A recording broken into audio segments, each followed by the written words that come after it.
153 km 800 pour cette deuxième étape de l'Alpe Isère Tour. La journée de tous les dangers pour le maillot jaune Vigomour avec 8 ascensions répertoriées pour le classement de la montagne. Près de 2300 mètres de dénivelé, un peu plus de 12 heures. Michel Beau, directeur de l'épreuve, prêt à libérer les 116 coureurs qui vont animer cette deuxième étape. Dolomieu, Satolas et Bons.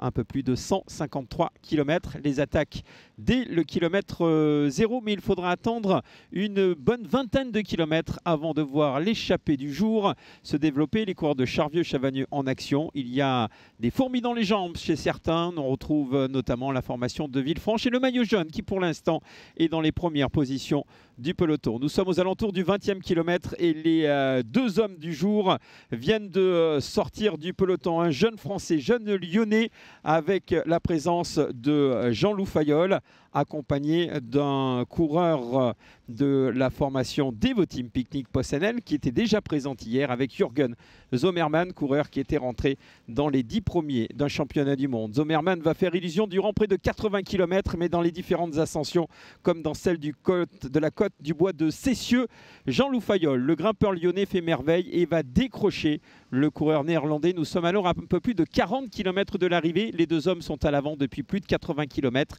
Vous le voyez, encore 2 minutes d'avance pour Jean-Loup Fayolle qui s'isole en tête de course. Il reste encore 2 difficultés et des coureurs qui sortent du peloton pour prendre en chasse l'homme de tête, Rémi Domain, le coureur de la formation FDJ Groupama qui est présent, et Thomas Pesanti, le coureur italien de la formation Quick Step. Rémi Domain qui souffre dans la roue de l'italien dans le mur de Ruy, l'avant-dernière ascension. Les deux hommes qui se rapprochent petit à petit de Jean-Loup Fayolle, grand animateur du jour qui sera ce soir meilleur grimpeur de l'Alpe Isère Tour. Pesanti, Domain qui sont à 1 minute, peloton à 1,35. Les deux hommes qui chassent toujours derrière l'homme de tête qui se rapproche petit à petit de Jean-Loup Fayolle qui tente de résister dans le final. Encore 50 secondes à l'entrée des 30 derniers kilomètres pour le jeune coureur de la formation Arkea BNB Hotel Devoteam. L'image est superbe. Devant un homme, derrière 2 contre-attaquants, 20 secondes peloton à 55 secondes. Vous l'avez compris, Jean-Loup Fayolle va rendre les armes à un peu plus de 17 km de l'arrivée et voir le renfort de Pesanti et Domain. Intéressant d'avoir les 3 hommes de tête, un peu plus d'1 minute d'avance sur le peloton et pourquoi pas, comme hier, gagner le bras de fer avec le groupe principal. C'est terminé, Jean-Loup Fayolle a compris que les deux vont rentrer.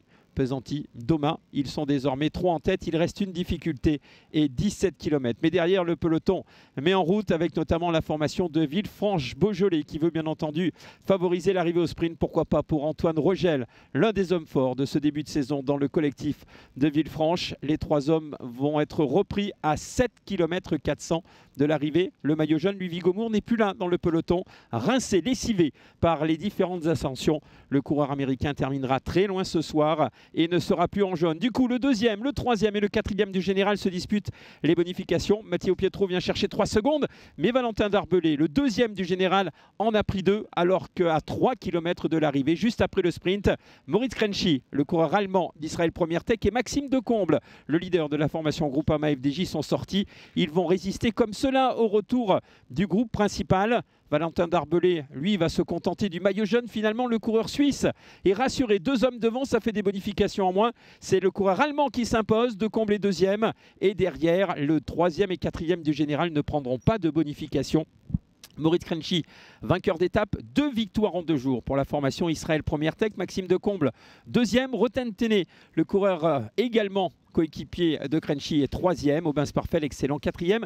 Nicolas Silio, 5e sous le maillot de Bourg-en-Bresse, un cycliste. Mais au classement général, bouleversement au classement maillot jaune, puisque c'est désormais Valentin Darbelay qui est leader ce soir de l'Alpe Isère Tour. Pietro Mathieu est à 1 seconde. Victor Swanin s'est rapproché à 4 secondes. Maxime Decomble a fait une bonne opération avec les bonifications. Il se retrouve ce soir 8e à 32 secondes du nouveau maillot jaune. Valentin Darbelay, coureur suisse, déjà brillant sur le triptyque ardennais il y a quelques jours de cela et qui brille sur l'Alpe Isère Tour 2025, leader du classement général.